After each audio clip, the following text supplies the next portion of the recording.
Okay, so to discuss example of question. Okay, so kita cuba tengok collection of partial question. Okay, so saya bincang satu soalan Jun 2019. Okay, so you all can refer page 62. Okay, page 62. Okay, kalau tengok kat sini untuk chapter 4, okay, untuk introduction of higher order differential equation, okay, dia ada bincangkan dalam soalan Jun 2019, soalan C. Okay, sebab yang A dengan B saya skip dulu sebab yang tu kita tak masuk lagi solving. Okay, so you can refer here the question. Okay, they give you y1 equals to cos 2x is a solution of the differential equation.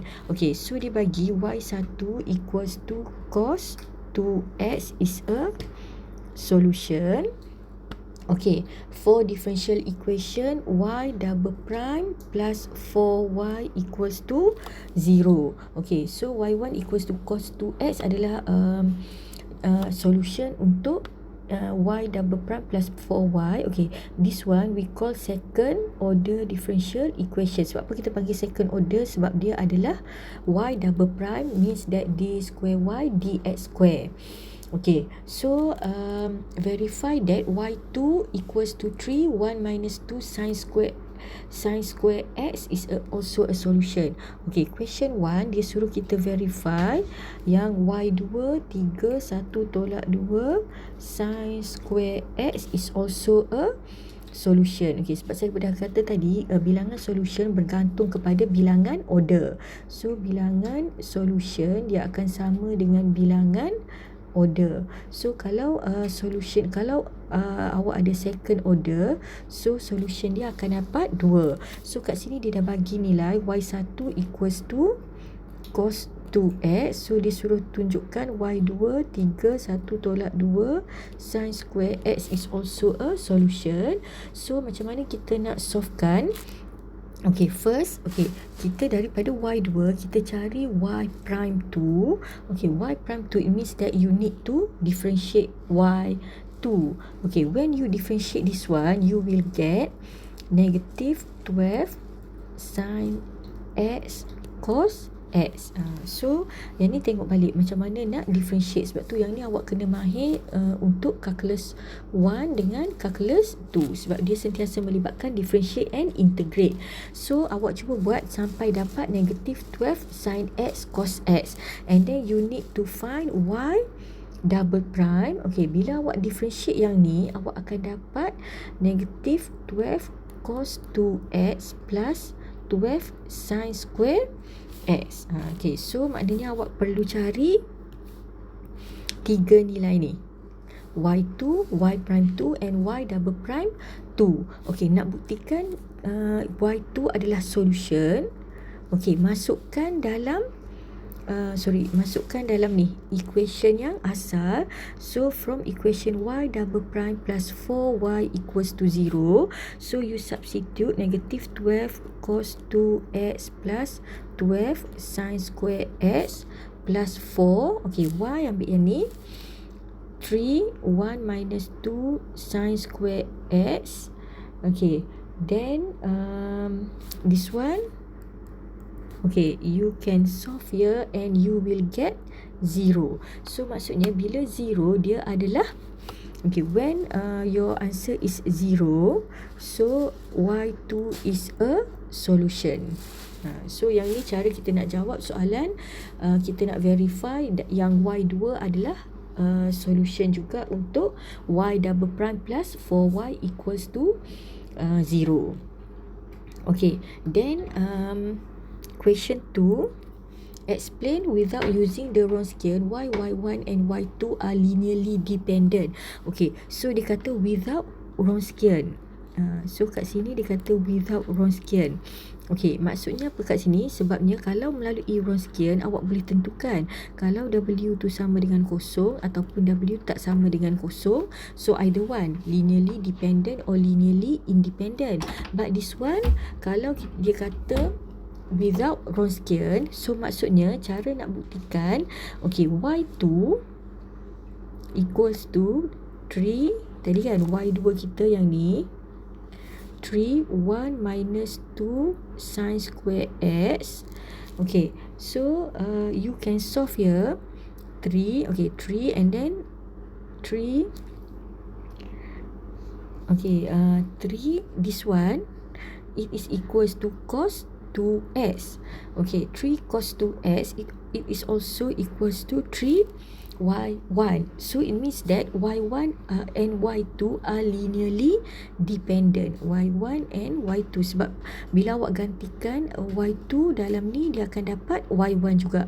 So dia adalah linearly dependent. Maksudnya yang ni kita tak buktikan melalui Wronskian. Okey, dari mana awak dapat yang ni?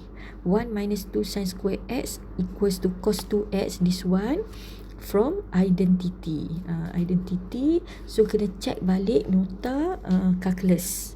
Okay, so this one solution of linearly dependent. Okay, so another example. Okay, we discuss question December 2018. Okay, page 65. Okay, so page 65. Okay, kat sini question A. Okay, dalam ni question A. Okay, let y1. Okay, they give you y1 equals to e negative 3x and y2 equals to e 4x are both solution of the following differential equation: y double prime minus y prime minus 12y equals to 0. Okay, so this one is second order differential equation. So awak boleh tengok sebab kita ada dua solution. Verify that the given function form a fundamental set of solution. Okay, dia suruh kita verify yang given function kat sini adalah fundamental set of solution. Okey, macam mana kita nak tentukan fundamental set of solution? Okey, awak boleh buka balik nota tadi muka surat 55. Kita tengok berkenaan dengan fundamental set of solution. Okey, kat sini dia ada inform yang any set y1, y2, yn of n linearly independent solution. Okey, so dia highlightkan kat sini linearly independent solution of the homogeneous linear of differential equation on the interval is said to be fundamental set of solution. Maksudnya kat sini awak just tentukan dia adalah linearly independent. So automatic bila dia linearly independent, dia adalah fundamental set of solution. So macam mana kita nak tentukan linearly independent? So awak boleh gunakan apa? Wronskian tadi. So sebab kat sini dia tak kata, tadi soalan tadi dia kata without using Wronskian. Okey, tapi kat sini dia tak bagi tahu, so kita boleh guna Wronskian. Okey, kat sini saya boleh tunjukkan cara nak gunakan Wronskian. Okay, so cara nak gunakan Wronskian. Okay, first W is for Wronskian. So you put here your solution y1 and y2. Okay, letak kat sini e negative 3x for y1 and then e 4x for y2. Okay, so saya rasa yang ni awak dah biasa gunakan.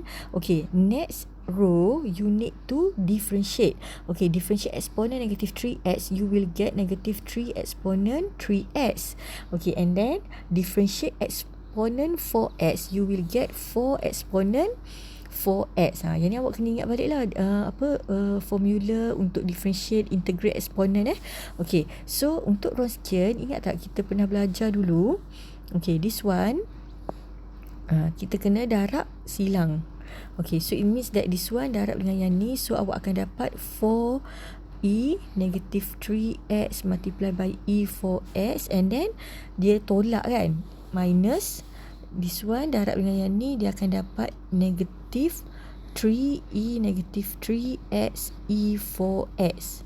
Okay, now sebab dia adalah exponential function, so function ke atas ni kita tambah, so dia akan dapat kat sini 4 negative 3x plus 4x, you will get ex. Okay, then minus dia akan jadi apa? Plus. Okay, this one 3 exponent negative 3x exponent 4x, you will get exponent x. So it means that you will get 7 exponent x. So this one is not equals to 0. So bila dia bukan 0, dia adalah linearly independent. So bila dia linearly independent, dia form a fundamental set of solution. So yang ni untuk December 2018, dia soalan A yang dia tanya pasal introduction. So dia nak soalan tu awak tentukan dia adakah Y1 and Y2 adalah fundamental set of solution. So it means that awak just kira row sekian, tunjukkan dia linearly independent. Okay, so awak boleh buat yang semester yang seterusnya.